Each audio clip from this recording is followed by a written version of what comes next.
znajući da su sad, mislim, kad su ljudi odreagovali u Meksiku, Latinskoj Americi, kako je to bilo, wow, kako ste vi, mislim, kako je to vama bilo, koja je bila reakcija na početku?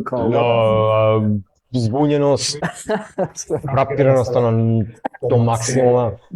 Zato što vidi, ovo je neobično za srpski band, da internacionalno se proširi. I ja mislim da ni ovi koji su ovde poznati su toliko uspeli tako da se šire u tim bez toliko truda. Vidi, to si lepo pomenuo i mogu reći da je zaista i tužna činjenica baš to.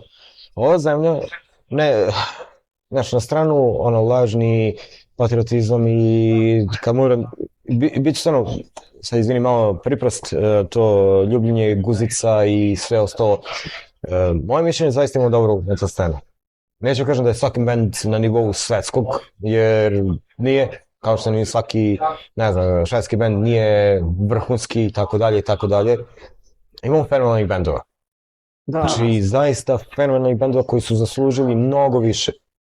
Mnogo više i koji to, nažalost, neće moći da dobiju. Jer, tipa, nisu švedski bend. Imamo muzičara koji su poznati internacionalno, koji su poštovani i tako dalje, ali to je zaista mali broj njih.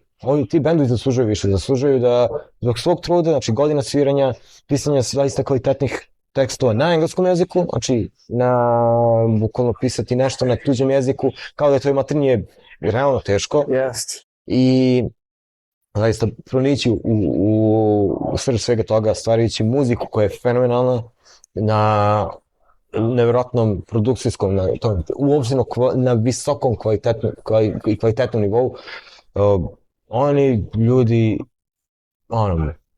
se bore da imaju kako tako uposlećenost po Srbiji, da koliko toliko mogu svirati po regionu, eventualno imaju kao neku turneju po nekim klubovima i klubićima po Evropi i ne podošteno to. Znači svako ko je napravio bilo kakvu turneju po najgorim prečvrnicama Evrope, znači da je proputao par zemalja, svirao negde, imao neku posetu, svaka mu čast. Jer se potrudio, uložio puno sebe, odvojio svojih usta da bi opet pogurao tu muziku. To je ono što generalno umetnici rade, što se na taj način cima, njima je to satisfakcija. I se stvorio neku bazu fanova. Ali zaslužuju više, zaista to mislim. Znači bez lažne skromnosti, bez ičega, zaista smatram da zaslužuju više od onoga i zaslužuju bar polovinu neke medijske propraćenosti od onoga što smo mi dobili. Mi nismo profitirali od toga.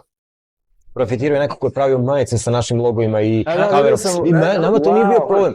Mi smo pokušali napraviti neki svoj merch da distribuiramo po Meksiku, ali ljudi su se na vreme organizovali, jer logično, mislim.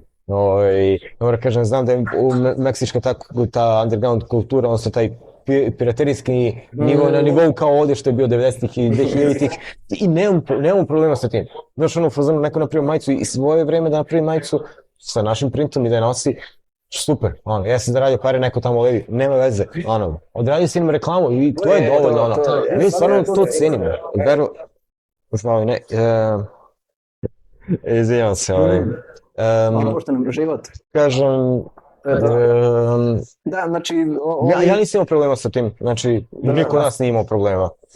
Jednostavno, nam je što naš, da kažem, legalni posao nije uspeo, što je opet odradio Kervin sa svojim prijateljem koji, mislim, živi u Meksiku, koji je tamo sve odrađivao i koji se organizovao i sa Arturom koji nam je pomogao oko toga da se, prvo je trebao cover za Inhuman Misery da bude međutim, nije naišao na dobar odgovor ljudi, tako da je na kraju ostalo da bude napred logo, a pozadi 50% Serbian, 50% Mexican, 101% Kolungo. Ili Kongos, kako već, tako da ljudima to isto bilo fenomenalno. I vratim se na to da stvarno bendovi iz Srbije su zaslužili mnogo više. Mnogi od njih koji su svirali kao predgrupe i kao podrška velikim stranim, velikim bendovima vezano iz tog underground milja, koji, neću kažem što nisu postigli, jesu, i priče su njima i poštovani su u svetu, ali opet zaslužuju mnogo više. To zaista mislim. I volio da da su mogli oni da izvuku nešto od svega toga, ali mislim da je na neki način da se izvukli, da je neko tamo u Meksiku rekao, možda ima nešto dobro još u toj Srbiji, ajde njih da dovedemo ako ovi ne možemo da dovedemo, kao možda ono. Međutim, svet ne funkcioniše tako kako bismo mi želeli, kako bi ono. Tako da, čudno je to, verujem da je čudno čuti da nemaš želja da je od toga profitiraš još više. Svako bi gledao od svog brenda izvuče maksimum, ali nama to nikad nije bio cilj. Da, isto čudno, ali meni je fantastično zato što, znaš, nekako daješ nadu da to više radiš iz ljubavi.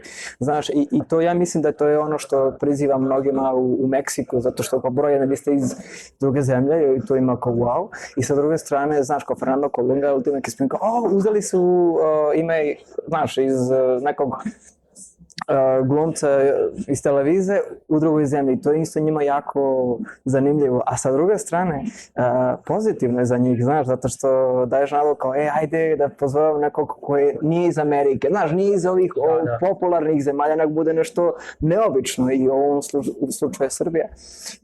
I kažem ti, ja razumem tu scenu, tu metal scenu u Meksiku i stvarno ljudi su ono pozitivno, haos.